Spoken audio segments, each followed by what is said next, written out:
Mesdames et messieurs, comme recteur de la cathédrale, je suis très heureux d'être présent ici et de vous voir nombreux pour la première de cette série de conférences autour de Notre-Dame. Ce n'est maintenant un secret pour personne. La cathédrale rouvrira dans quelques semaines, le 7 décembre prochain, en présence du président de la République et de tous les invités. L'archevêque de Paris ouvrira solennellement les portes de la cathédrale pour que pèlerins et visiteurs puissent à nouveau entrer dans ce bâtiment qui a été construit pour la gloire de Dieu.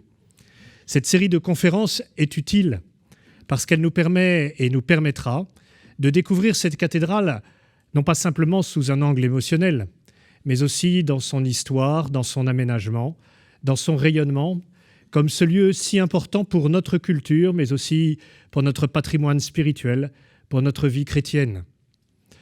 Notre-Dame a illustré bien des auteurs, et je dois vous avouer qu'hier, j'étais avec les responsables de Disney France pour voir comment aussi ils pourraient s'associer à la réouverture de Notre-Dame.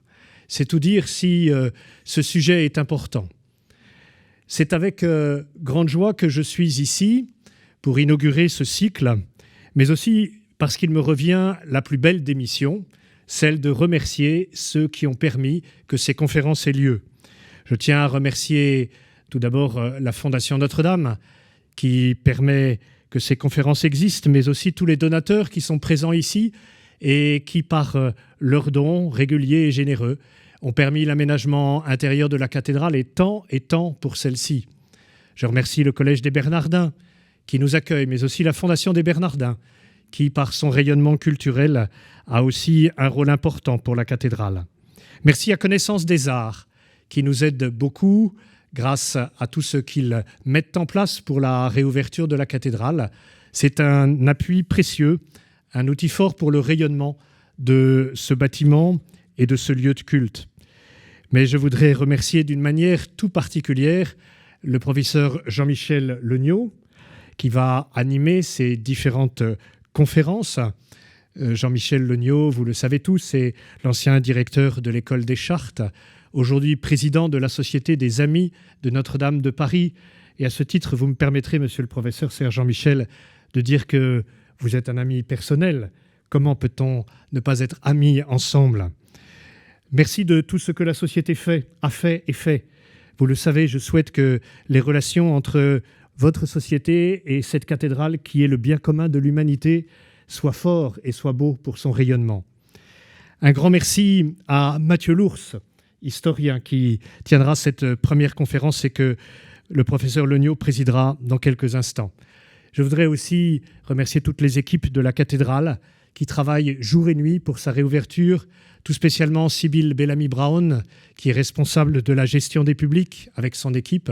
Sybille est au cœur de ces conférences, elle les a voulues, elle les a préparées en lien avec d'autres et je la remercie du fond du cœur.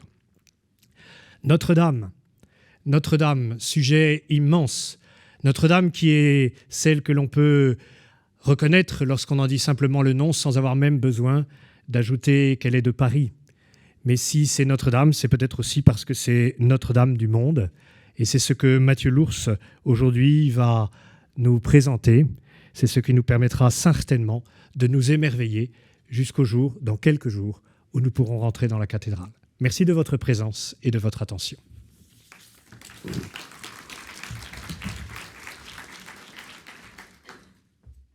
Merci, Monseigneur, pour ces chaleureux propos introductifs. Merci à tous les organisateurs qui ont facilité ce cycle de conférences.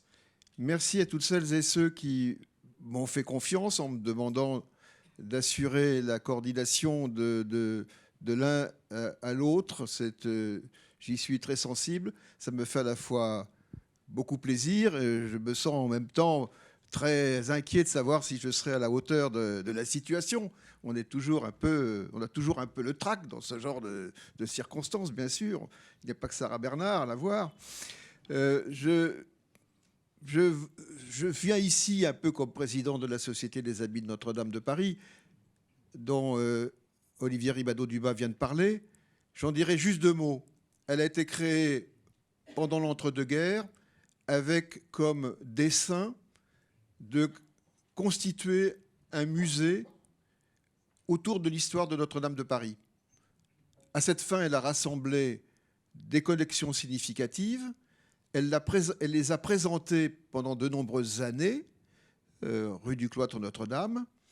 En 1968, le guide bleu, on m'a montré là, le passage, relatait justement l'ambition de cette société de créer un véritable musée. Et puis, les événements ont fait que le musée n'a plus existé.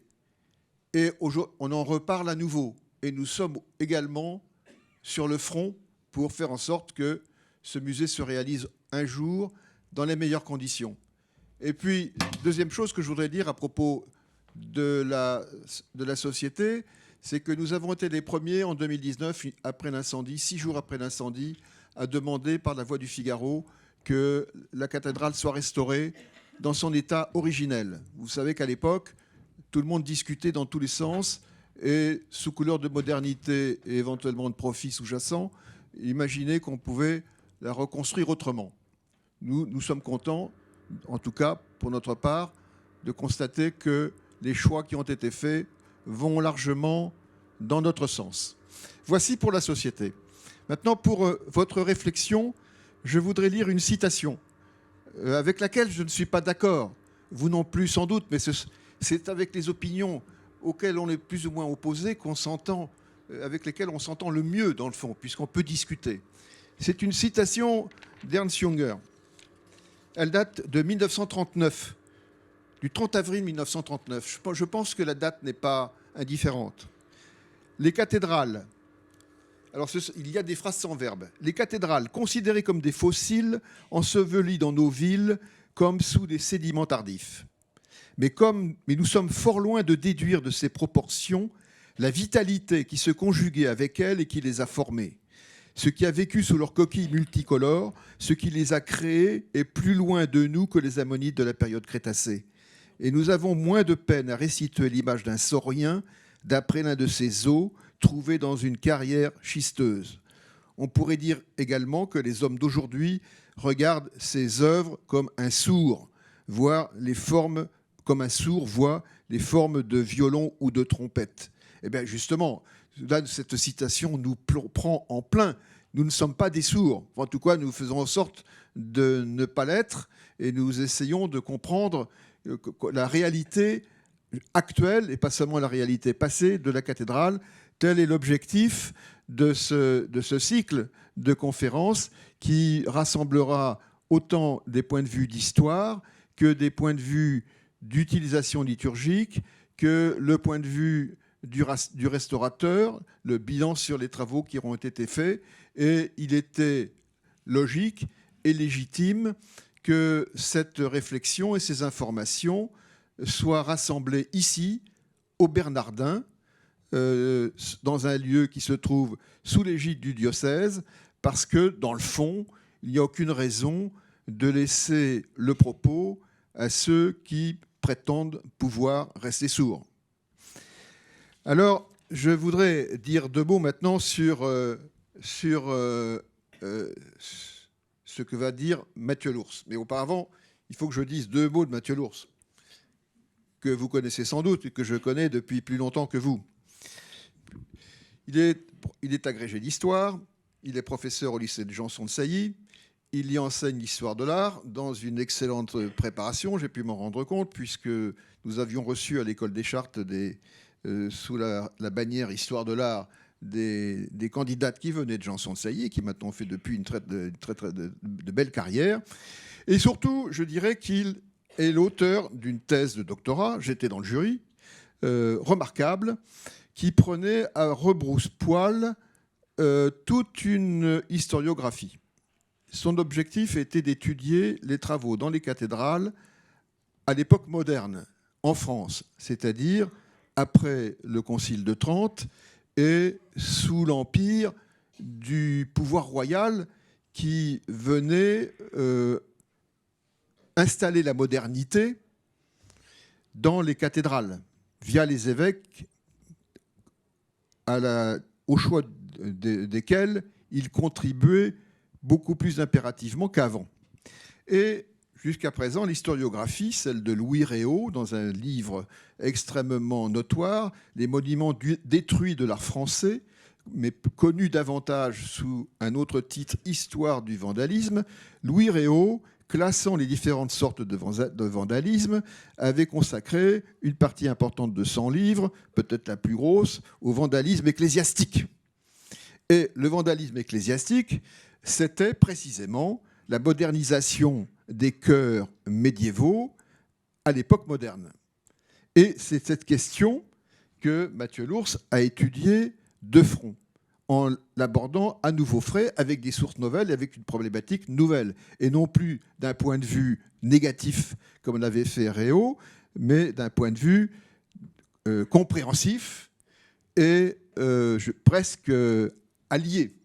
Bon, je ne raconterai pas tout ce qu'il a dit là-dessus, vous reporterez à ses livres, je suppose que je vous ai donné suffisamment d'appétit pour cela, mais c'était vraiment intéressant et il a montré qu'il y avait eu de solides bagarres judiciaires entre les chapitres et les évêques sur cette question des modernisations des chœurs, ça n'allait pas de soi. Donc, Mathieu Lours a changé complètement l'idée qu'on pouvait se faire depuis Louis Réau sur les travaux conduits dans les cathédrales. Et dans le fond, son propos conduit à regarder d'un œil différent toutes les transformations qui ont été faites au XIXe et au XXe siècle sous l'empire de propositions liturgiques et aussi de choix esthétiques. Alors, j'en viens maintenant au cœur de son propos. Notre-Dame du Monde. Moi, je dirais que ça ne va pas de soi. J'ai un peu l'esprit critique, pardon, c'est ma formation. Ça ne va pas de soi, Notre-Dame du Monde. Alors, parce que, d'un côté, bien sûr, il existe une dévotion à la Vierge. Il faut distinguer Notre-Dame de Paris, la Vierge de l'édifice. C'est ce que je voudrais vous faire voir. Il existe une dévotion à la Vierge qui insiste sur sa dimension universelle. Par exemple, à Lyon, dans le quartier de la Duchère, en 1960, on avait construit une église Notre-Dame du monde entier. C'est extrêmement significatif. Cette église a d'ailleurs fait l'objet d'un incendie volontaire en 2006 qui montre que ce monde entier n'était pas pour tout le monde. Il existe une statue qui a été faite dans ce contexte par le sculpteur Hartmann, qui a été commercialisation intitulée Notre-Dame du Monde aussi. Et puis à Montréal, vous avez la cathédrale basilique qui s'intitule Cathédrale Marie, Reine du Monde. Donc, c'est clair, dans les dévotions à la Vierge, il existe cette dimension de dévotion mondiale. Est-ce que l'édifice lui-même, Notre-Dame de Paris, peut être apprécié comme lieu de dévotion mondiale et à quelles conditions ? Alors, je ne sais pas trop comment va répondre à cette question mon voisin. Il y répondra certainement avec beaucoup plus de finesse et de nuance que je vais le faire. Mais je dirais que là aussi, il faut distinguer la basilique de pèlerinage de la cathédrale. La basilique de pèlerinage, elle n'est pas ancrée dans une circonscription territoriale. Par exemple, Saint-Pierre de Rome, qui, comme chacun sait, n'est pas la cathédrale, mais une basilique, a évidemment une vocation universelle. Mais il existe des basiliques qui sont paroissiales, d'autres qui sont cathédrales aussi qui sont aussi primatiales, à la tête d'une province ecclésiastique. Et on a cette dimension de plus en plus grande. Saint-Denis est une basilique, il fait partie de la catégorie des basiliques immémorielles, mais c'est aussi une cathédrale et une paroissiale, ce qui a sauvé d'ailleurs Saint-Denis à la fin du XIXe siècle. Mais Lourdes est une basilique, et donc là on peut avoir une adéquation parfaite entre le culte à la Vierge mondiale et la basilique à vocation mondiale. S'agissant de Notre-Dame, comment peut-on voir la chose? Comment peut-on distinguer les prétentions politiques, parce qu'il y en a, des prétentions religieuses? Parce qu'il y a des précédents historiques. Lors du sacre de Napoléon, en présence du pape, avec la tentative pour Napoléon de recevoir des chefs d'État, mais aucun n'est venu. On n'a envoyé que des ambassadeurs.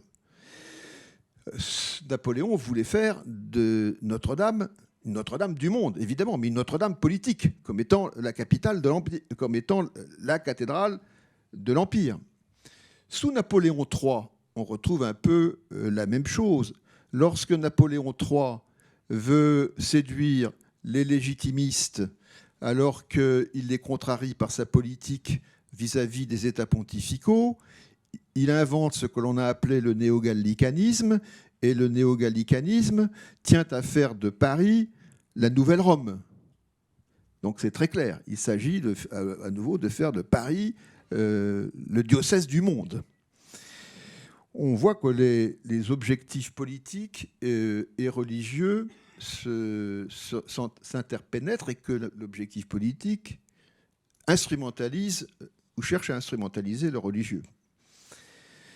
Le 7 décembre 2024, nous aurons donc un chef d'État dans Notre-Dame de Paris qui prendra la parole. J'ai noté que ce sera la première fois dans l'histoire de Notre-Dame de Paris qu'un chef d'État parlera dans Notre-Dame. Alors, donc nous avons des précédents historiques.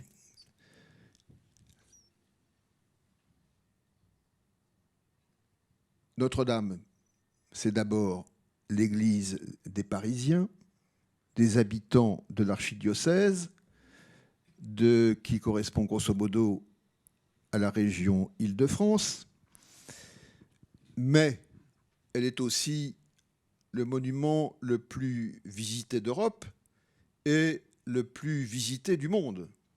J'ai entendu un jour, dans un colloque très très sérieux, le professeur Maurice Agulon, professeur au Collège de France, tenter de faire une concurrence entre la Tour Eiffel et Notre-Dame de Paris en disant que le monument laïque l'emportait sur le monument religieux. Bon, ce n'était pas vrai du tout. Il avait les écailles sur les yeux. Parce qu'aujourd'hui, en tout cas, demain, quand la cathédrale sera ouverte, le ratio sera probablement de plus de 1 pour 5. Donc c'est l'édifice le plus visité d'Europe et probablement l'un des plus visités du monde aussi. Mais est-ce que ce record touristique justifiera à en faire vraiment la cathédrale du monde, Notre-Dame du monde? Comment les Français pourront-ils accepter cette charge? Comment pourront-ils en être dignes? Comment pourront-ils éviter d'en être trop vaniteux? C'est un problème, je pense, qui n'est plus seulement du religieux, encore moins du politique, mais de la psychologie sociale. En tout cas, ce titre, Notre-Dame du monde, est excellent, puisqu'il fait véritablement réfléchir, qu'il prend un peu, je trouve, à rebrousse-poil, à condition d'accepter ce rebrousse-poil comme quelque chose de créatif. Alors je laisse maintenant la parole, justement, sous cet angle, à Mathieu Lours, qui va nous donner de plus amples informations sous cet angle.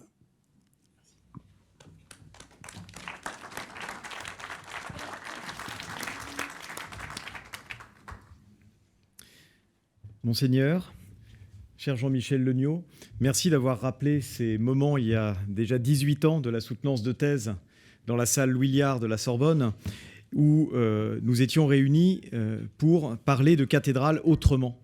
Et qui aurait pu imaginer que les cathédrales se trouvent sur le devant de la scène médiatique mondiale quelques années plus tard, à la suite du drame qu'a connu Notre-Dame de Paris. Le titre Notre-Dame du Monde, effectivement, interroge.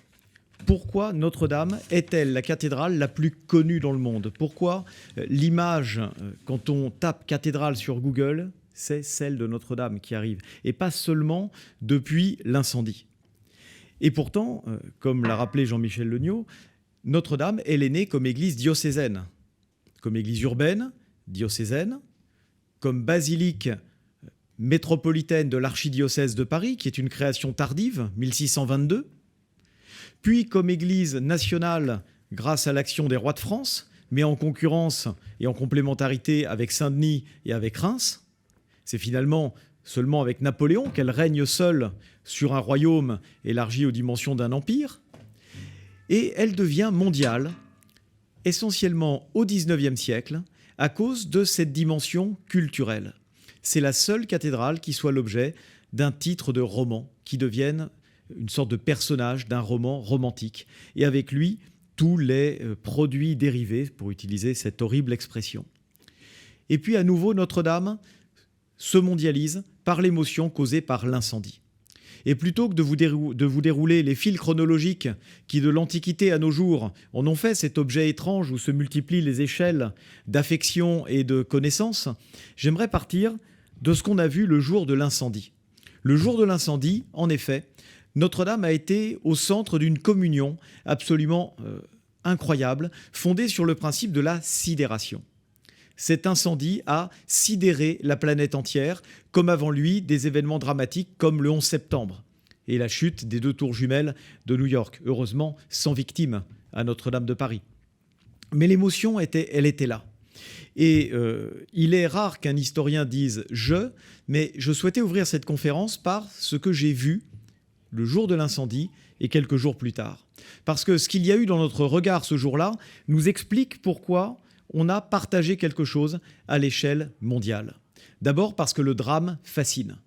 Regardez dans l'histoire de l'art le nombre d'œuvres fondées sur les drames, sur les incendies. L'imaginaire littéraire autour de l'incendie de Rome à l'époque de Néron, les incendies des pillages barbares, voire les incendies bibliques, ou encore le miracle de l'incendie du Borgo à Rome, immortalisé et représenté par Raphaël dans les stances à partir de 1509.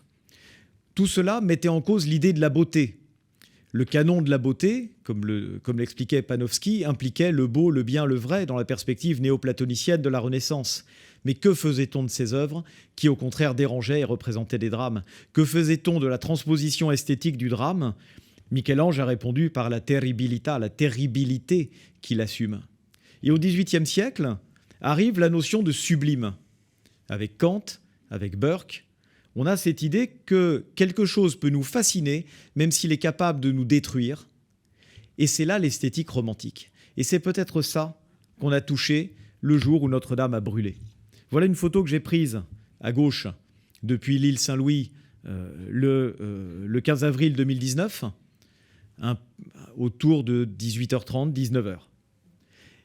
Et quand on est devant un tel brasier, bien évidemment, on réagit avant tout comme quelqu'un qui voit, qui contemple. On est là, on ne peut pas détourner le regard. Et qu'est-ce qu'on voit? On voit certes, en tant qu'historien, un incendie de cathédrale. Et se dire, mon Dieu, j'assiste à ce à quoi ont assisté les habitants de Chartres en 1194, puis à nouveau en 1836, à ce qu'ont vu les habitants de Reims en 1914. Mais il y a aussi notre regard d'esthète qui est là. Et regardez à droite, Hannibal traversant les Alpes de Turner, un tableau, une huile sur toile de 1812, le soleil enveloppé par la nuée, le contraste entre la clarté et l'obscurité, l'idée d'un événement déterminant dont il y aura un avant et un après. Ce sont le genre de choses qui nous imprègnent et qui expliquent pourquoi notre œil, éduqué au post-romantisme, peut-être par la peinture romantique, mais pourquoi pas par les romans et aussi par le cinéma, voit quelque chose de spécifique. 10 jours plus tard, j'entre dans Notre-Dame de Paris et voilà ce qu'on voit dans Notre-Dame. Une église aux voûtes crevées, les murs intérieurs rendus blafards par la lumière extérieure qui ne l'avait pas léché depuis au moins l'époque du chantier, l'odeur de la suie, l'odeur de l'eau, l'odeur de l'humidité qui remplace l'odeur de l'encens et des cierges. On est ailleurs. ce monument qui s'ouvre vers le ciel renvoie à la grande peinture ruiniste. Et d'un seul coup, on est plongé au cœur d'un tableau d'Hubert Robert, par exemple la Grande Galerie du Louvre de 1796. Et donc, ici, l'intelligence sensible remplace en quelque sorte l'intelligence rationnelle trop souvent utilisée par l'historien. Et ce préambule va nous conduire à essayer de rechercher, à travers une enquête, comment et pourquoi on en est venu à ce que ces images fascinent le monde entier. Alors celle-ci n'est pas de moi, mais voilà un petit peu cette image de communion. Une église est un lieu de communion. La communion qui se vit dans l'église est avant tout celle des catholiques. Ce soir-là, c'était la communion de la planète entière. Et ça n'a pas empêché Notre-Dame, pourtant, de garder sa nature complexe et multiple. Qu'est-ce que c'est que Notre-Dame ? Pourquoi Notre-Dame est-elle sacrée ? Pourquoi est-elle intouchable ? Et pourquoi cet incendie a-t-il eu de telles conséquences, finalement, sur le rapport dont les Français ont pensé leur lien avec le passé et l'identité, le rapport que le monde entier a eu avec la France ? D'abord, parce que Notre-Dame, elle est sacrée parce que c'est un édifice religieux. Elle a la sacralité première, celle de l'édifice de culte. Et même pour les non-croyants, le fait qu'elle soit un édifice catholique lui donne une aura de sacralité absolument incroyable. Même si on ne croit pas, même si on croit en une autre religion, c'est une cathédrale qui brûle. C'est la première sacralité immuable depuis 17 siècles, malgré les multiples transformations qu'a connues Notre-Dame de Paris. La deuxième sacralité, qui est parfaitement complémentaire de la première, c'est sa sacralité politique. C'est un lieu d'affirmation du dialogue entre une sacralisation du pouvoir politique et la sacralité du pouvoir religieux, qui mutuellement échangent et parfois s'opposent violemment quand il y a des crises de légitimité en France.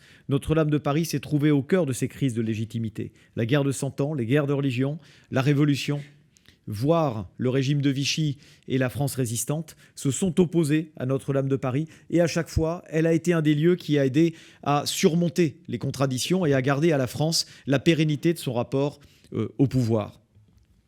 Et ensuite, vous avez la sacralité culturelle de Notre-Dame. Et c'est sans doute avec l'émergence de cette sacralité culturelle, surtout au XIXe siècle, là que Notre-Dame acquiert cette dimension mondiale. D'abord, à travers le roman, et en parallèle de cela, à travers l'acquisition du statut de monument. Monument au sens contemporain, ce qui avertit, monere en latin, ce qui nous rappelle le lien avec les siècles précédents et qui, dans le même mouvement, permet de déployer un discours sur l'universalité du lieu qui a été pétri par l'histoire, pétri par les arts et pétri par la culture. Et de voir Notre-Dame transformée en ruine a forcément obligé à réfléchir au statut du monument. On passe de l'immuable au détruit, et on passe de la destruction à la reconstruction. Et là encore, la lecture peut être multiple. Elle peut être historique, elle peut être également spirituelle, entre la mort et la résurrection, bien évidemment. Et il est impossible de ne pas penser simultanément ces réalités du monument. Alors, Notre-Dame, quand elle commence son destin sous sa forme actuelle, c'est avant tout pour faire rayonner une architecture qui a une signification dans un contexte donné. La première Notre-Dame qui rayonne à l'échelle mondiale, c'est la cathédrale architecturale, la cathédrale de pierre, pétrie par la cathédrale de chair, qui est son clergé, ses fidèles, qui font sa vie quotidienne depuis qu'elle existe. Notre-Dame de Paris est voulue dès l'origine du monument actuel comme un monument exceptionnel. Et ce monument exceptionnel est lui-même en lien avec des traces des monuments précédents qui eux-mêmes renvoient à une forme d'universalité. Notre-Dame ne remplaçait pas n'importe quelle église. Elle remplaçait une basilique paléo-chrétienne qui était sans doute une des plus vastes construites dans la Gaule romaine, vers le 4e, 5e siècle. Les travaux de Jean Hubert, d'Alain Erland-Brandenburg l'ont bien montré. C'est l'une des seules basiliques à 5 vaisseaux, au nord de la Loire en tout cas, et peut-être même dans la Gaule entière. Ces 5 vaisseaux, vous les retrouvez dans la cathédrale, entreprise en 1163. C'était une basilique marquée par la présence de colonnes. Notre-Dame de Paris possède cette forêt de colonnes. Elle n'a donc pas été construite seulement pour le futur, pour raser une cathédrale paléo-chrétienne, transformée à l'époque carolingienne, devenue trop ancienne, elle a été bâtie pour faire un pont entre présent, passé et futur, et n'effacer aucune strate de l'histoire monumentale. Cette volonté nous renvoie à l'universalité du monument paléo-chrétien. Les basiliques paléo-chrétiennes, c'était sans doute le dernier moment où, dans l'histoire de l'Empire romain, christianisé, on a une forme à peu près commune à l'ensemble des lieux chrétiens autour de la Méditerranée. Et rendre compte de cet attachement à la forme basilicale, c'est quelque chose d'absolument fondamental. Ça l'était pour l'abbé Sugère à Saint-Denis, qui revenait d'un voyage à Rome, qui a voulu importer des colonnes d'Italie, utiliser des mosaïques dans le décor de son abbatiale pour renouer avec ce passé paléo-chrétien. Il est inconcevable que Maurice de Sully n'ait pas eu cette idée d'universalité à travers les modèles précédents. Par ailleurs, Notre-Dame de Paris s'inscrit aussi pleinement dans la naissance de l'art gothique. Elle fait partie de ces cathédrales qui relèvent du premier art gothique, qui constitue une rupture en Île-de-France avec l'affirmation d'art roman dans les différentes régions du royaume. Il faut également se souvenir que Notre-Dame, telle que nous la voyons aujourd'hui, ça n'est pas le fruit de la première tentative de reconstruction au XIIe siècle. Un premier chantier avait été lancé sous le règne de Louis VI autour des années 1140, dont il reste quelques éléments sculptés, réemployés dans la cathédrale actuelle, ce qui montre l'importance qu'on a accordée à ce premier chantier. Et Sugère, avant sa mort, a offert un vitrail à cette première cathédrale, ce qui montre que les travaux étaient bien engagés. C'était d'ailleurs Thibaut, évêque de Paris, ancien prieur de Saint-Martin-des-Champs, à qui on doit un des premiers chœurs gothiques d'une église priorale aux portes même de Paris, qui avait lancé probablement, ou du moins continué ce chantier.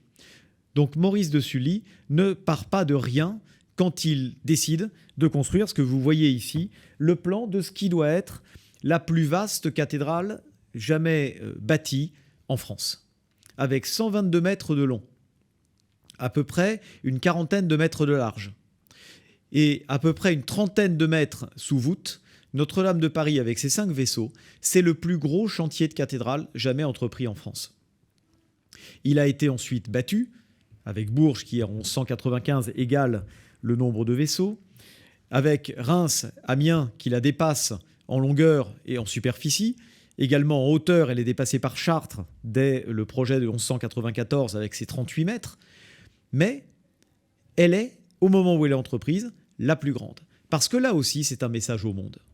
C'est la cathédrale de la capitale du royaume. On est sous le règne de Louis VII, bientôt sous le règne de Philippe Auguste à partir de 1180. Ces deux rois ont pour ambition de faire de Paris la principale ville d'Occident, le siège d'un royaume qui ne doit rien du point de vue temporel à la puissance pontificale. Et bien évidemment, Notre-Dame, c'est le lieu de l'exercice du pouvoir. Il y a donc une rivalité et une volonté de surpasser certains modèles, et les dimensions de Notre-Dame de Paris disent ça aussi. 30 mètres sous voûte, qu'est-ce que ça veut dire ? Si vous rentrez dans une des dernières basiliques romaines qui donne l'idée d'une grande basilique paléo-chrétienne, malgré sa reconstruction en 1823 après un incendie dramatique elle aussi, Saint-Paul-hors-les-Murs. La hauteur de Saint-Paul-hors-les-Murs, c'est 29 mètres. L'ancienne basilique du Vatican, Saint-Pierre, avant sa reconstruction, arrivait à 30 mètres. Et Notre-Dame de Paris essaye d'égaler cette trentaine de mètres, ce qui en dit peut-être quelque chose sur le rapport avec ces grandes basiliques romaines. Par ailleurs, ce chantier tout à fait remarquable lancé par Maurice de Sully, c'est aussi un chantier politique. Notre-Dame de Paris doit trouver sa place à travers la concurrence qui a amené 2 lieux à être les lieux identitaires de la monarchie française, et donc à faire du roi de France ce qu'il est, c'est-à-dire le premier des royaumes d'Occident. La première, c'est bien évidemment l'abbatiale de Saint-Denis, église identitaire s'il en est, qui conserve en son sein les régalias, les insignes de la monarchie, qui sont simplement amenés à Reims lors des sacres, l'oriflamme, depuis que le roi de France a repris cette bannière de comte du Vexin pour en faire son étendard, et le cri de guerre Montjoie-Saint-Denis. Et puis, c'est le lieu de sépulture des rois. Et c'est également le lieu qui conserve les reliques du saint patron du diocèse, du fondateur du diocèse, dont la cathédrale est privée, comme dans de nombreuses villes de France. Notre-Dame possède les reliques de Saint-Marcel, mais par accident, parce qu'elle ne les a jamais rendues après que les religieux de Saint-Marcel les ont amenés à Notre-Dame pour les protéger pendant les invasions normandes. Donc Saint-Marcel est retourné chez lui un petit peu par hasard. Mais Saint-Germain est enterré à la basilique Saint-Vincent-Sainte-Croix, c'est-à-dire Saint-Germain-des-Prés. Donc Notre-Dame entretient un rapport de rivalité avec Saint-Denis. La deuxième église monarchique, c'est Reims, où ont lieu les sacres, au moins depuis les premiers carolingiens, de manière assez régulière. Et Notre-Dame, qu'est-ce qui lui reste ? Notre-Dame, il lui reste d'être la cathédrale de la principale ville du royaume. Là où le roi va à la messe le dimanche lorsqu'il est en ville. Là où on va exposer son corps lors des veillées funèbres qui précèdent les funérailles à Saint-Denis. Et puis le lieu aussi où le roi va prêter serment de respecter les libertés de l'Église gallicane. Et c'est donc un écrin pour tout cela, ainsi que pour le clergé parisien, que Maurice de Sully bâtit. Et ces photos de Notre-Dame en 2018, des très belles photos réalisées par Patrice Yacan pour l'ouvrage Paris gothique, publié aux éditions Picard il y a quelques années, nous permettent de juger de l'ampleur du projet de Maurice de Sully. D'abord, une cathédrale qui est la plus haute et la plus vaste. Cette hauteur, vous le voyez, passe par un étagement, un système de report de charge avec les tribunes, et également une recherche d'homogénéité spatiale qui passe par l'abolition de l'alternance des supports malgré la présence de voûtes sexpartites, et qui passe par l'utilisation d'un mur très mince. Alors évidemment, il faut imaginer l'élévation d'origine de Notre-Dame avec les roses que vous voyez sur la dernière travée de la nef avant le transept, restituée par Viollet-le-Duc, et donc avec des fenêtres hautes plus petites. Et on sait déjà que Notre-Dame fascine les visiteurs. En 1177, Robert de Torigny, l'abbé du Mont-Saint-Michel, déclare qu'il s'agit là de quelque chose à nul autre pareil, du point de vue de l'aspect. Et donc, tous les visiteurs, y compris les légats pontificaux, y compris les cortèges qui accompagnent les princesses étrangères, repartent avec cette idée de ce grand chantier parisien qui est mené à une vitesse assez rapide. En 1182, on a la consécration du maître-autel. La nef, d'après Philippe Plagneux, est déjà commencée à la fin des années 70 et le corps de l'église est achevé dans les années 1225, à peu près. Et elle s'inscrit dans le ciel parisien avec une rupture d'échelle de la ville médiévale. Regardez par rapport à la ville haussmannienne, imaginez par rapport à la ville médiévale qui est à peu près un gabarit 2/3, voire moitié moins que l'immeuble haussmannien, à quoi pouvait ressembler l'inscription de cette cathédrale qui avait bouleversé la cité par l'élargissement de l'église mère, la disparition des églises annexes Saint-Étienne et Saint-Jean, reconstruites pour l'une de manière très discrète au pied de la tour nord, et la percée de la rue Neuve Notre-Dame qui permet de conduire du palais à la cathédrale. Cette cathédrale, elle vit au rythme de l'architecture gothique et donc au rythme de la politique et de la manière dont cet art devient de plus en plus l'opus francigenum, le style, la manière de travailler à la française. À partir des années 1230, ce sont deux grands chantiers royaux qui proposent un art gothique beaucoup plus subtil dans son rapport entre les supports et les percées. C'est ce qu'on a appelé plus tard l'art gothique rayonnant, où les murs disparaissent. Et là, ce ne sont pas les évêques qui suscitent les premiers grands chantiers, c'est le roi.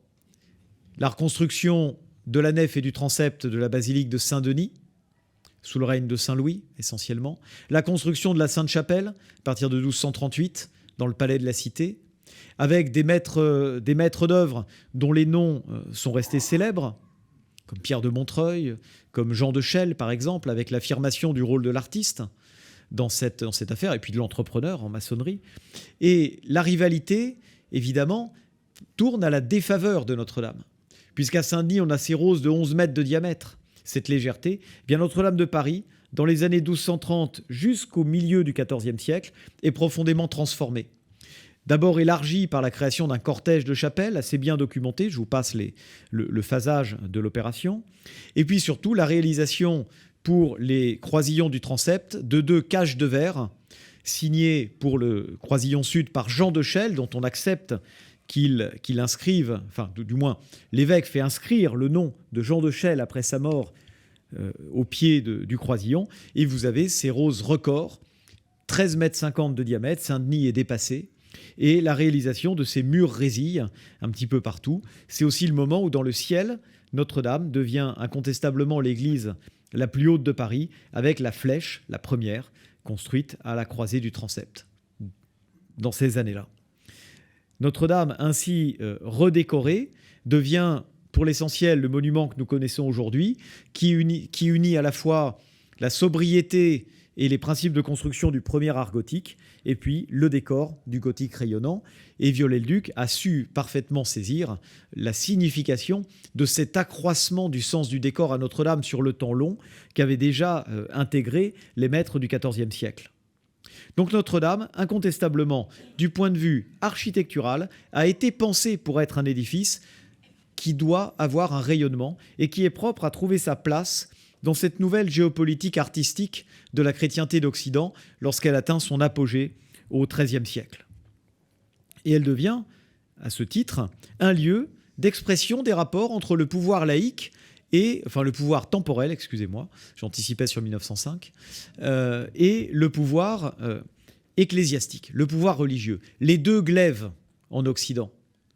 Le glaive spirituel que possède le pape, le glaive temporel que le pape est censé donner à l'empereur, mais que le roi de France s'arroge, puisqu'il n'a aucun lien de subordination ni à l'empereur ni au pape. Et donc on va avoir sur la façade de Notre-Dame de Paris des images qui rappellent la vision que le clergé veut donner de ses rapports avec le pouvoir. Des rapports qui valent pour le roi de France, mais qui valent aussi pour un rapport avec l'Empire et avec l'ensemble des monarchies d'Occident. Et donc, le deuxième motif pour lequel Notre-Dame rayonne à l'échelle mondiale, du moins dans un premier temps à l'échelle de la chrétienté d'Occident, c'est qu'elle est un lieu qui résume l'union spécifique du trône et de l'autel en France. Et je reprends la formule de Guillaume de Montjoie, le chanoine qui, au XVIIIe siècle, écrit le premier guide sur Notre-Dame de Paris, le terme de paroisse de l'État, et bientôt paroisse de la nation, parce que c'est là que les grands corps d'État assistent aux cérémonies religieuses. Cette paroisse de l'État, elle est déjà là sur la cathédrale médiévale, même si on n'a pas encore les grands corps constitués comme le Parlement de Paris ou la Cour des aides. Mais le message, en tout cas, est pensé pour être universel. Et le message est pensé pour être fonctionnel. N'oubliez jamais que les cathédrales sont avant tout des machines fonctionnelles, des machines liturgiques. Liturgie sacrée, liturgie politique, mais en lien avec le sacré. Et ce que vous montre la façade de Notre-Dame de Paris, mais aussi les façades latérales, et y compris la porte dite rouge, la porte du chapitre, que vous avez là en bas à droite, c'est un lien entre le temporel et le spirituel qui, sur ces pierres du XIIe siècle, peuvent dire quelque chose, au moins tant que la France reste dans un paradigme qui associe pouvoir religieux et pouvoir temporel, au moins en fait jusqu'en 1880, jusqu'à l'arrivée des républicains au pouvoir. L'image que vous avez en bas à gauche est celle qui se trouve sur le portail sud de la façade. Vous avez un de ces fameux remplois de la cathédrale du début du XIIe siècle. Vous voyez la Vierge en majesté sur son trône. On est dans les années 1140-1150 pour cette sculpture. Vous avez de part et d'autre des anges turiféraires. Et vous avez à droite, c'est-à-dire à gauche de la Vierge, un roi agenouillé qui déplie un rouleau. Et à gauche, un évêque debout avec un geste de bénédiction. De quoi s'agit-il ? Il s'agit d'un message typologique, c'est-à-dire d'un motif iconographique, au sens panofskien du terme, qui est là pour effectuer une monition au pouvoir temporel et au pouvoir spirituel. Le pouvoir temporel s'agenouille devant le pouvoir spirituel. Mais le pouvoir spirituel donne sa bénédiction au pouvoir temporel et partant le considère comme légitime. Il s'agit là d'une transposition, pas d'une illustration, mais d'une transposition du rite du serment qui s'accomplit devant la porte de Notre-Dame de Paris. Au retour de son sacre, le roi de France revient de Reims, On dépose les régalias à Saint-Denis. Le roi est acclamé dans sa grande entrée parisienne. Il vient s'agenouiller devant la porte de Notre-Dame de Paris qu'il trouve close. La porte s'ouvre, l'évêque paraît. Le roi fait le serment de défendre les libertés de l'Église gallicane, c'est-à-dire l'indépendance temporelle de l'Église de France face à la papauté et généralement à ses aspirations fiscales ou disciplinaires. Le roi se relève, entre dans la cathédrale, et là, il va assister à une messe solennelle, dans le chœur, comme un ecclésiastique. Et les statues qui encadrent parmi les statues qui encadrent la porte centrale, vous avez Constantin et le pape, c'est-à-dire une projection vers l'Empire romain chrétien, donc un message universel. Cette universalité du message envoyé au roi, on la retrouve dans la galerie dite des rois. Des rois de quoi? Dès le XIIIe ou le XIVe siècle, des prédicateurs se gaussent de la populace qui veut y reconnaître des rois de France. Mais rien ne dit non plus qu'il s'agisse de rois de Juda. Ils n'ont pas d'attributs qui rappellent un Salomon, un David. Ce sont avant tout des rois qui rappellent la succession généalogique du pouvoir monarchique, sa légitimité. On est là encore dans une image allégorique, typologique, mais retenez qu'une bonne partie de la statuaire du portail de Notre-Dame, de la façade de Notre-Dame, c'est une statuaire qui montre les limites entre le religieux et le politique et leur complémentarité. Et cette façade regarde vers le palais royal, le palais de l'île de la Cité. Et on retrouve la même chose dans cette porte qui date du règne de Saint-Louis, où on aurait cette fois-ci Saint-Louis agenouillé et Marguerite de Provence agenouillée devant la scène du couronnement de la Vierge. Donc cette Notre-Dame, elle parle au roi de France, et parlant au roi de France, elle parle à la France, d'une certaine manière. Et ce lien entre Notre-Dame et la France peut même devenir institutionnel.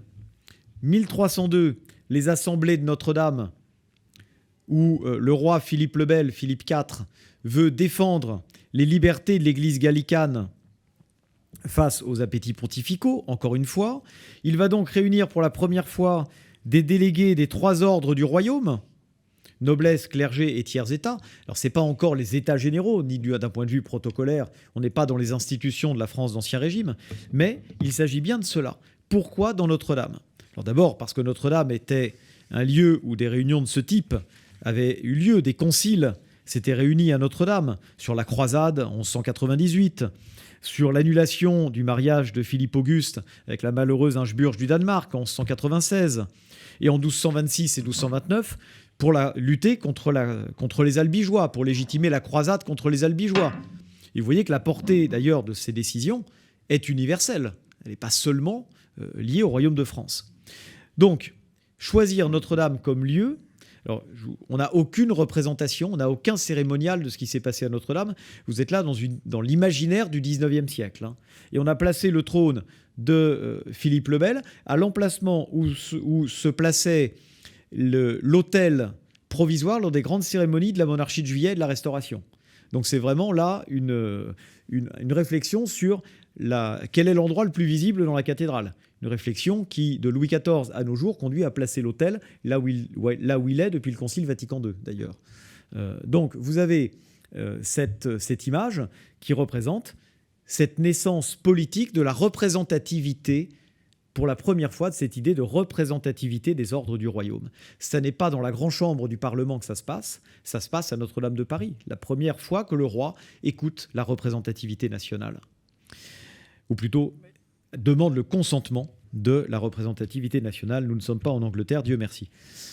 Et ces états généraux préludent à une série de décisions qui ont Notre-Dame pour cadre. La justice royale se manifeste par les bûchers des Templiers sur le parvis de Notre-Dame, où les condamnés à mort font amende honorable jusqu'en 1790. La dernière amende honorable, c'est devant la porte de Notre-Dame que la justice royale demande qu'on implore le pardon de Dieu. Notre-Dame, c'est donc désormais l'Église où légitimité et illégitimité politique se croisent. L'illégitimité, avec le sacre du roi d'Angleterre sous le titre d'Henri VI à Notre-Dame de Paris, le 17 décembre 1431, effacée par l'ouverture, quelques années plus tard, du procès en réhabilitation de Jeanne d'Arc, le 17 novembre 1455, en présence de sa mère. Le procès s'ouvre à Notre-Dame. Donc, on va avoir comme ça Charles VII qui veut effacer d'une certaine manière ce sacre illégitime. On retrouve cette légitimité pendant les guerres de religion. En 1591, le nonce apostolique, le duc de Mayenne, s'agenouille devant l'autel de Notre-Dame de Paris et décide de mener le combat tant que la France n'aura pas un roi catholique et de lutter contre Henri IV. Le premier lieu qu'Henri IV visite lors de son entrée à Paris après son sacre en 1594, c'est bien évidemment Notre-Dame, et il efface ce serment qui est impie puisque même tout catholique et tout protestant devait respecter le principe de la légitimité dynastique. L'État moderne va progressivement utiliser Notre-Dame comme théâtre de son rapport avec la sacralisation par l'Église qui est désormais une Église royale. Depuis 1516, le Concordat de Bologne, on a un roi qui nomme les évêques. Et ces rois vont tenter de donner à Notre-Dame de Paris une place particulière parmi les églises du royaume. Ça n'est pas ça n'est pas Reims, c'est un lapsus révélateur, vous allez voir. Ça n'est pas Saint-Denis, mais c'est le lieu où la monarchie va exprimer son lien particulier avec la Vierge Marie. Ça commence à l'époque médiévale, bien évidemment. C'est là où Charles V vient supplier Marie plus d'une vingtaine de fois de lui donner un héritier mâle, ce qui est finalement accordé en 1364. Et c'est le lieu où Anne d'Autriche et Louis XIII viennent prier pour demander la naissance d'un héritier. Et progressivement, chez le couple royal et probablement chez Richelieu, il y a l'idée que développer dans la capitale du royaume, dans la cathédrale de la capitale du royaume, qui est désormais basilique métropolitaine, puisqu'on a un archevêque à Paris maintenant, eh bien que c'est là que doit se développer un lien particulier entre l'État français et Marie. Ce lien particulier, il est extrêmement vif encore aujourd'hui quand on voit l'attachement à la figure de Notre-Dame du Pilier et la symbolique de la présence ou non, là où cette Vierge, d'une certaine manière, a lieu le culte cathédral ordinaire, Saint-Germain-l'Auxerrois, et bientôt, et on s'en réjouit, Notre-Dame de Paris. Ce n'est pas cette statue-là qui est en place à cette époque. Et en 1628, Anne d'Autriche fait réaliser une nouvelle façade pour le jubé que vous voyez à gauche, et à droite, elle fait réaliser un nouvel autel de la Vierge. François Mansart participe à la réalisation. C'est vraiment une commande de rang royal à laquelle on assiste ici. Et puis, il y a en 1638 le vœu de Louis XIII. Ce vœu de Louis XIII place Notre-Dame au sommet de la hiérarchie des églises françaises dans leur lien avec la figure mariale. Il demande que désormais, tous les 15 août, ait lieu à Notre-Dame une procession solennelle en présence du souverain ou des grands corps de l'État, le Parlement de Paris, la Cour des aides, la Cour des comptes, le corps de ville parisien, le chapitre de Notre-Dame,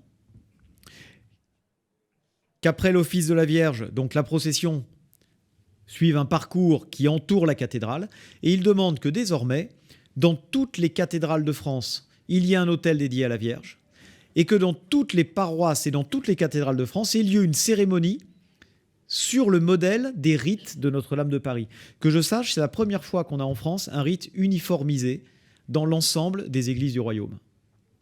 Cette procession du 15 août est véritablement le moment où la nation entière se met à l'heure de Notre-Dame de Paris et où elle devient un sanctuaire royal, elle devient le sanctuaire national. Elle devient la cathédrale nationale de la France ce jour-là. Et le vœu de Louis XIII a une portée et que c'est vraiment politique. Louis XIV naît en 1638, mais le vœu est prononcé le 10 février 1638. La reine était enceinte de quelques semaines. Pouvait-on, en plein XVIIe siècle, crier victoire après une grossesse de quelques semaines? Sans doute pas. D'autant qu'on sait que Richelieu, depuis 1634, tanne le roi de proclamer un vœu qui va le distinguer parmi les nations. L'entrée en guerre de 1635 contre l'Espagne conduit à de la prudence s'il devait y avoir une défaite.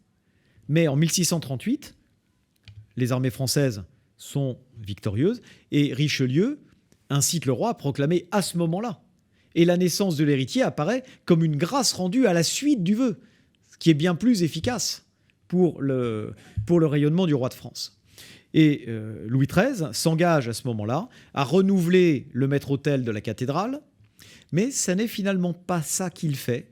L'État déjà manque d'argent, et à sa mort en 1643, rien d'autre n'a été fait, si ce n'est la commande de cette œuvre à Philippe de Champaigne, qui se trouve aujourd'hui au musée des Beaux-Arts de Caen, et qui était placée face à l'autel de la Vierge dans la croisée du transept, et qui montrait ce dialogue entre la France et Marie à travers la figure du roi.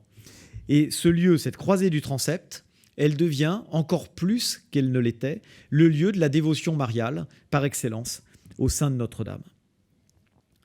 La transformation du chœur accomplie par Louis XIV s'inscrit donc dans cette idée de faire de Notre-Dame un lieu de communion entre la monarchie et les grandes heures de la France. D'abord, on y suspend les étendards pris à l'ennemi. C'est la Révolution française qui les a emmenés aux Invalides, devenus alors Temple de Mars en 1793. Et on prend bien soin à Notre-Dame d'enlever les drapeaux des pays, des ambassadeurs qui viennent si les pays se sont réconciliés avec la France depuis la dernière bataille. Donc on a un va-et-vient d'étendards assez amusant. Et on a surtout, dans ce chœur, vous le voyez, les grandes cérémonies de l'État, et en particulier les Te Deum. Je le prononce exprès à la gallicane, et pas Te Deum à la romaine, puisque nous sommes ici sous Louis XIV. Et en 1669, je ne sais pas pourquoi la légende a sauté, mais on est en 1669, le Te Deum célèbre les victoires militaires de la France, les grandes heures de la monarchie, naissance d'un héritier, mariage royal, par exemple. Et de 1610 à 1790, vous avez 280 Te Deum à Notre-Dame de Paris. Vous en avez 33 sous Louis XIII, vous en avez 138 sous Louis XIV, 69 sous Louis XV, dont 12 en 1745, et le reste sous Louis XVI. Donc vous avez véritablement un théâtre de la glorification de l'État. Et quand il ne s'agit pas de Te Deum, vous avez les pompes funèbres des grands personnages français et étrangers. Par exemple, les princes apparentés comme les ducs de Savoie avaient droit aussi à des pompes funèbres, la famille royale d'Espagne, par exemple. Donc si on ajoute les Te Deum, les fêtes mariales, les pompes funèbres, on a ici une machine à servir la glorification de l'État et auquel assistent tous les ambassadeurs présents à la cour. Et la gravure diffuse l'image de Notre-Dame de Paris pendant ces moments très particuliers de ces grandes cérémonies qui permettent de glorifier l'État. On va aussi commencer à y célébrer des événements heureux pour le royaume qui ne sont pas liés à la figure du monarque. 1722, la fin de la peste à Marseille, fait l'objet d'un Te Deum. C'est la première fois qu'on a un Te Deum citoyen, entre guillemets, c'est-à-dire un Te Deum qui commémore un bienfait reçu pour le royaume. Alors, ces grands théâtres sont évidemment résumés et comme pétrifiés par l'accomplissement du vœu de Louis XIII par Louis XIV à partir de 1699, avec un décor de chœur mis en place entre 1708 et 1725 pour l'essentiel, grâce aux libéralités du chanoine de la Porte, dont on a retrouvé la dépouille il y a quelques années maintenant déjà à Notre-Dame, sous le dallage du chœur, de l'entrée du chœur. Et vous voyez la manière dont vous avez le maître-autel avec la mise au tombeau, la Pietà de Coustou au pied de la croix. Ce n'est pas la croix actuelle qui est celle de Marc Couturier qui a été mise en place dans les années 1990 et qui rappelle cette première croix. Et à droite et à gauche, par Coisevaux et Coustou, l'image de Louis XIII offrant sa couronne et de Louis XIV en prière. C'est la seule cathédrale de France dans laquelle on va avoir des effigies royales en prière. Mais il y avait déjà une statue de Philippe Auguste dans Notre-Dame de Paris, qui avait tenté de donner à Notre-Dame de Paris un certain rôle dans les sépultures royales. Il y a fait enterrer sa première femme, Isabelle de Hainaut, en particulier. Et donc vous avez ici la dévotion royale, suivant une disposition qui est exactement la même que celle des chœurs de Louis XIII et Louis XIV à Saint-Louis des Jésuites. Louis XIII à droite, Louis XIV à gauche. On a véritablement là le lieu du tombeau Saint-Denis, le lieu du tombeau d'entrailles, les Jésuites, et le lieu de mémoire, sans qu'il y ait même besoin des corps. Il y avait quelques entrailles qui avaient été enterrées sous les gradins de l'autel, mais vous avez comme ça 3 lieux mémoriels des deux rois, et Notre-Dame fait partie d'un de ces 2 lieux. Et puis, il y a toute cette idée de réaménager le chœur liturgique de Notre-Dame et de placer le sanctuaire dans la nef. C'était le grand projet de Louis XIV, d'arriver à avoir des messes solennelles qui puissent associer la présence du clergé, des grands corps de l'État, et d'avoir une visibilité parfaite. Voilà 2 projets non exécutés. Le manque d'argent a conduit l'État à privilégier la formule d'un autel au fond du chœur, mais l'autel à la croisée du transept, voilà 2 propositions qui ont été faites en 1699, avec le maintien quand même de la suspense eucharistique, ce mode de conservation de l'Eucharistie qui signalait les grandes églises des Gaules à office de chœur. Et puis il s'agit aussi de ramener une autre figure titulaire de l'État à Notre-Dame, celle de Saint-Denis, dont on a vu qu'elle échappait à la cathédrale parce que le corps de Saint-Denis n'était pas là. Or, Saint-Denis, c'est le patron de la monarchie française. Et on va avoir un changement en 1719 de dédicace de l'autel de gauche du Jubé, du nouveau Jubé, qui n'est plus dédié désormais à Saint-Sébastien, un saint pesteux, un saint qu'on invoquait pendant les épidémies. Après un projet d'autel à Saint-Joseph, Joseph et Marie, ça se justifiait, attesté en 1699, Monseigneur de Noailles en 1719 tranche, ce sera un autel à Saint-Denis. Et donc c'est pas Marie et Joseph, c'est Marie et Saint-Denis. Un choix politique, éminemment politique. Le choix de Marie et Joseph aurait été un choix dévotionnel. Donc là encore, Notre-Dame s'affirme comme l'église de l'État, et elle le demeure sous la Révolution française. Sous la Révolution française, quand l'État continue à être chrétien, Notre-Dame, avec la Constitution civile, demeure l'église des cérémonies nationales. Quand l'État cesse d'être chrétien, Notre-Dame cesse de l'être, et elle devient le temple de la raison.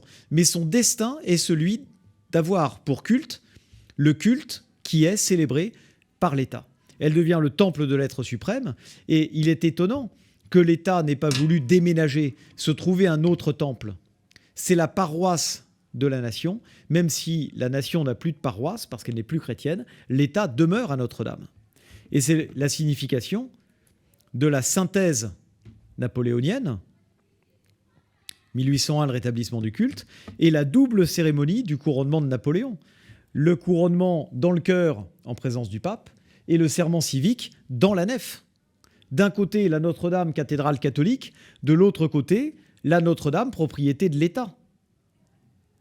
Et cette dualité, alors très souvent, on passe sous silence cette étape du serment civique, mais c'est vraiment ce point d'équilibre qui permet à Napoléon d'utiliser Notre-Dame comme cadre pour l'universalité de son nouveau pouvoir.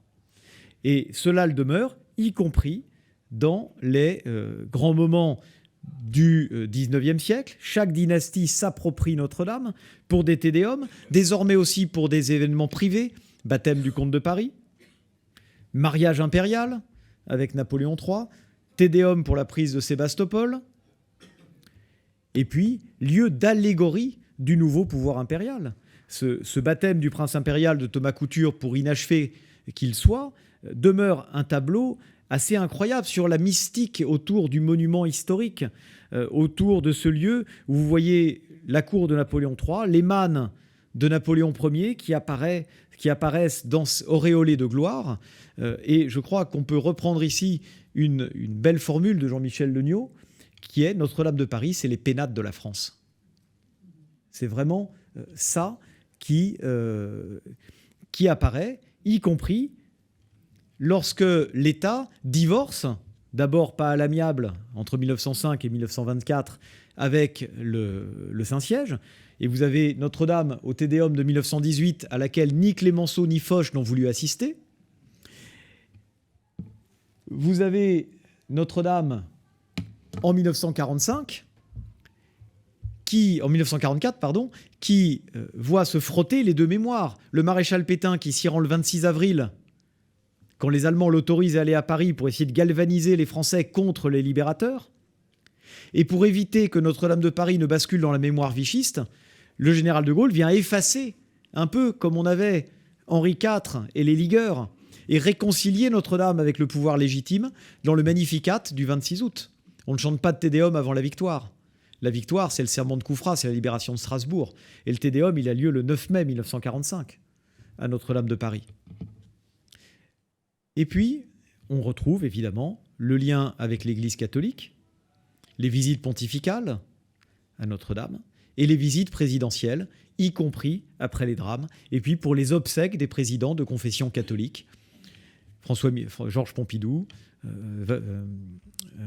François Mitterrand, excusez-moi, et malheureusement, Jacques Chirac et Valéry Giscard d'Estaing, pandémie et incendie, n'ont pas pu avoir lieu dans une cathédrale qui s'est aussi affirmée comme cathédrale monument. Et c'est sans doute par ce biais-là qu'elle est devenue la cathédrale mondiale au sens contemporain du mot monde, c'est-à-dire planète. Cette cathédrale monument, c'est d'abord un monument littéraire. Ce monument littéraire, bien évidemment, c'est Notre-Dame de Paris de Victor Hugo, dont vous voyez ici la première page du manuscrit. Ce roman qui, justement, forge notre regard sur le sublime du désastre. L'incendie fictif de Notre-Dame de Paris, illustré ici dans cette édition de 1876-77, avec le plomb fondu qui coule par les gargouilles, eh bien, tous ceux et toutes celles qui l'ont vu n'ont pas pu s'empêcher d'y penser lors du désastre. Le désastre accomplissait d'une certaine manière la forme littéraire du récit de catastrophe. Et Notre-Dame de Paris, cette Notre-Dame de Paris devenue monument littéraire, conditionne aussi notre rapport à la cathédrale monument. Le monument, qui pour être religieux n'en est plus exclusivement chrétien, mais avant tout historique et national. Le régime politique qui qui commence à restaurer Notre-Dame de Paris, c'est la monarchie de Juillet. C'est le régime qui veut faire la grande synthèse, très bourgeoise, très libérale, de la révolution de 1789 et de l'idée monarchique. C'est le régime qui fait achever, et de l'Empire, oui, le retour des cendres, 1840, l'achèvement de l'Arc de Triomphe, avec une iconographie révolutionnaire en 1836, avec la commande passée à Rude, le musée de l'histoire de France, à toutes les gloires de la France, à Versailles, le Panthéon, l'église Sainte-Geneviève qui redevient Panthéon avec la croix remplacée par un drapeau tricolore, c'est ce régime-là qui restaure Notre-Dame de Paris. Et c'est le régime suivant qui l'a classé monument historique à la fin des travaux en 1862. Notre-Dame, comme aucun monument parisien, n'est classé en 1840. Et la première église parisienne classée, c'est 1846, si je ne m'abuse, Saint-Julien-le-Pauvre. Donc Notre-Dame, c'est restaurée qu'elle est classée monument historique. Une raison de plus pour respecter l'héritage de Viollet-le-Duc. Parce que c'est comme ça qu'elle a été classée. Et vous voyez donc l'état que Viollet-le-Duc décrit dans cette sublime préface à Notre-Dame de Paris, une cathédrale qui a beaucoup souffert des outrages de l'histoire, qui a été modifiée à l'époque moderne avec le portail transformé par Soufflot dans les années 1770, mais déjà une cathédrale qui suscite l'imaginaire. Comment restaurer une cathédrale ? Cette restauration de cathédrale doit tendre vers l'idéal tout en restant archéologique. C'est là la grande tension de l'œuvre de Viollet-le-Duc, à la fois totalement liée à une lecture des sources médiévales et totalement projetée vers l'idéal de la cathédrale tel qu'il est conçu au XIXe siècle. Et ça conduit à une plasticité intellectuelle très intéressante. Viollet-le-Duc expérimente par le biais du dessin, pour lesquels il fait appel à la fois à la science et à l'imaginaire. Un de ses concurrents dans le projet de restauration avait proposé de doter les tours de flèches. En 1861, Viollet-le-Duc propose et fait graver un dessin sur lequel il propose deux types de flèches. Vous avez une flèche du type de celle de Saint-Denis, pas exactement celle de Saint-Denis à gauche, et une flèche à droite, et une flèche plutôt du type de celle de Senlis à gauche, pour, de manière expérimentale, arriver à quoi ? À prouver que Notre-Dame de Paris n'a pas besoin de flèches. C'est un dessin contre-intuitif, en réalité. Mais il expérimente, il forge un imaginaire, et cet imaginaire visuel, il s'accomplit dans le choix de la flèche qui a existé jusqu'en 2019, et dont la flèche qui existe aujourd'hui est une reproduction au sens de restitution à l'identique. Cette flèche, c'est une flèche plus haute, c'est une flèche plus effilée, une flèche plus ornée, mais une flèche aussi qui place la cathédrale à l'échelle de la ville contemporaine, qui est une ville à laquelle on accède désormais par le chemin de fer, par le bateau à vapeur, et qui accueille déjà des visiteurs plus nombreux, et qui accueille, et cela est nouveau, enfin des chefs d'État. La reine Victoria vient visiter Notre-Dame de Paris. Et on a les chefs d'État en exil également, les rois d'Espagne en exil. Ça devient un lieu qui abrite désormais des visiteurs du monde entier. Et vous voyez le changement d'échelle, la démolition très malheureuse au regard de l'archéologie de l'archevêché après son pillage en 1831 permet à Haussmann de réaliser des ponts, des quais. La démolition de l'Hôtel-Dieu parachève le système et Notre-Dame est totalement dégagée. Elle est à l'échelle de la ville haussmannienne et la Flèche est aussi bâtie pour être l'édifice le plus haut du centre de Paris. Et on a retrouvé la conscience de cela quand on a pu avoir des photos depuis le haut des échafaudages des travaux de restauration de Notre-Dame. Cette impression qu'on a l'île de la Cité qui est un navire et puis Notre-Dame qui est un mât en quelque sorte, avec la croix au sommet. Cette vision très romantique, c'est celle à laquelle on a longtemps été habitué et qu'on a déjà retrouvée. Et puis, vous avez toute l'écriture stylistique de la cathédrale fantastique qui fait de Notre-Dame de Paris, progressivement, une source d'inspiration pour les illustrateurs. D'abord les illustrateurs de livres, puis les décorateurs de théâtre, puis les scénographes, puis les auteurs de romans d'heroic fantasy au XXe siècle. Et tout cela, progressivement, conduit la cathédrale à rayonner. Elle rayonne d'abord en tant que modèle architectural dans le pays qui a cherché à honorer sur son territoire le passé de ceux qui l'ont peuplé, c'est-à-dire les États-Unis. C'est sans doute aux États-Unis d'Amérique qu'on a le plus d'églises gothiques au monde, si on considère que le néo-gothique est du gothique. Il y en a de toutes dimensions, de toutes formes, de toutes tailles, de toutes époques et en tout matériau. Et un certain nombre d'entre eux s'inspirent explicitement, voire littéralement, de Notre-Dame de Paris. La cathédrale anglicane de San Francisco ne ressemble absolument pas à Notre-Dame de Paris dans le détail, mais regardez le profil général de l'édifice, et en particulier la flèche. Quant à la cathédrale de Covington dans le Kentucky, il s'agit d'une copie littérale de la façade de Notre-Dame de Paris, avec un peu moins de moyens, puisque les tours n'ont jamais pu être élevées. Mais vous avez dans le Kentucky une Notre-Dame de Paris. Quel intérêt? Pourquoi dans le Kentucky, en 1903, a-t-on voulu élever une copie littérale de Notre-Dame?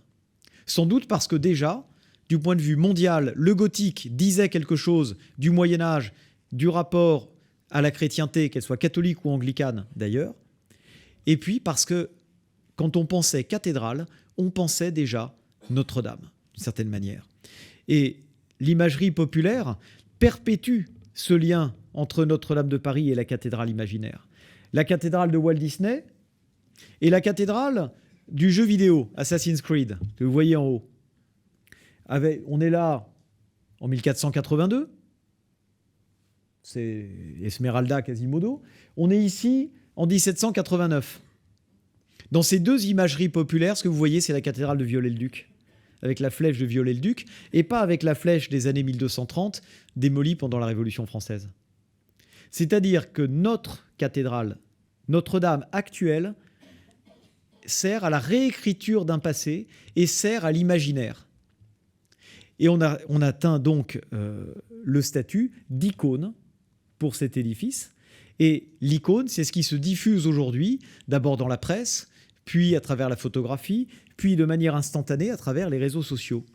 Et donc ce qu'on rend à l'humanité, parce que le monde c'est avant tout l'humanité, ce que le clergé catholique affectataire de Notre-Dame rend à l'humanité, parce que c'est lui qui a les clés, c'est Notre-Dame de Paris. Cette Notre-Dame-là.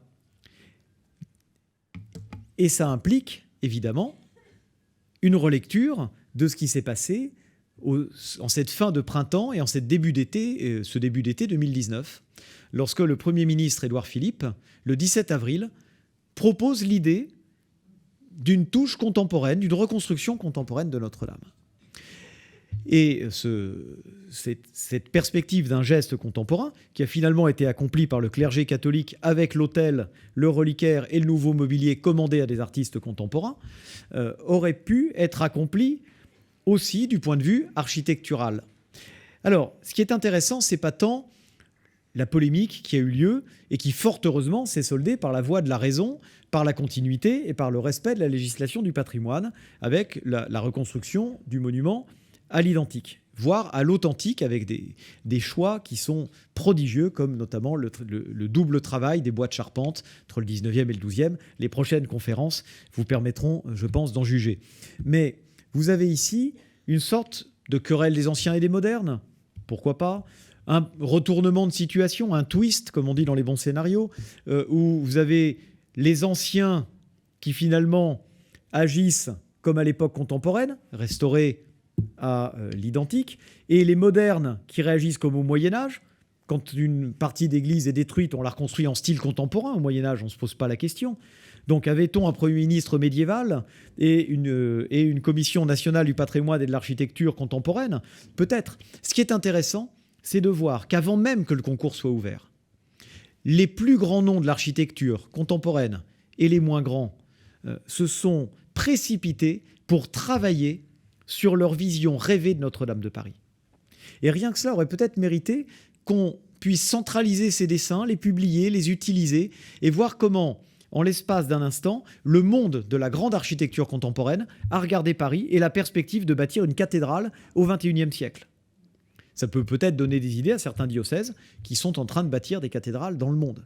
Et regardez ici la permanence du motif de la flèche, la permanence de l'idée de lumière dans les propositions de Séjourné et Fouxas. Incontestablement, Notre-Dame parle, et elle parle un langage qui est celui de la grande architecture internationale. Voici d'autres propositions de Norman Foster et de Marco Fantozzi, par exemple, et toujours cette idée du ciel. Je vous épargne les pelouses qui étaient censées remplacer la masculinité de la flèche par la féminité d'un toit visitable. Bon, j'ai débattu de ça un jour à la télévision. Voilà. Et finalement, dans le chantier actuel, ce qu'on voit, c'est, sous les yeux du monde, une attente. Le monde ne sait plus attendre aujourd'hui. Le monde est habitué à l'instantanéité. Le chantier, avec cette idée de l'achever en 5 ans, a créé un horizon d'attente et a permis de braquer les yeux du monde entier vers ce qui se passe à Notre-Dame. Et ce qui se passe à Notre-Dame, ce sera une cathédrale conforme aux attentes du monde. Une cathédrale qui, par la blondeur et la propreté de l'intérieur, renverra immanquablement à un état idéal. Une cathédrale qui accueillera visiteurs, pèlerins, fidèles, avec une fluidité entre ces 3 statuts. Est-ce que je suis visiteur quand je photographie un chapiteau? Est-ce que je deviens pèlerin quand je mets un cierge devant la Vierge? Est-ce que je deviens fidèle quand je m'assieds sur une chaise pour écouter la messe? Bon, voilà.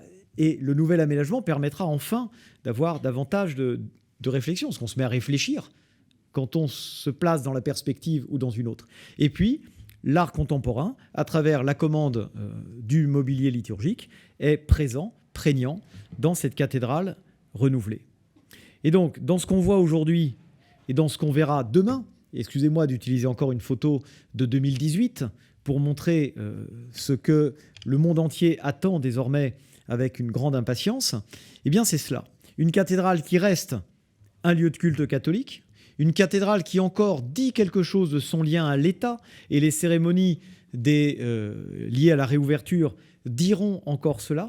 Et c'est un lieu auprès duquel le monde peut communier, le monde catholique, le monde chrétien, le monde des croyants, et le monde des visiteurs, des curieux, qui voient aussi en Notre-Dame de Paris une capacité qu'a le monde à se reconstruire, à proposer du beau. Et ce chantier qui a commencé dans l'engouement d'une France moderne, qui s'est déroulé pendant le drame de la pandémie et qui réouvre l'année des Jeux Olympiques, c'est aussi la cathédrale d'un monde qui se cherche, qui peut basculer, qui a besoin de phares spirituels, comme peuvent l'être la cathédrale Notre-Dame et sa flèche. Je vous remercie.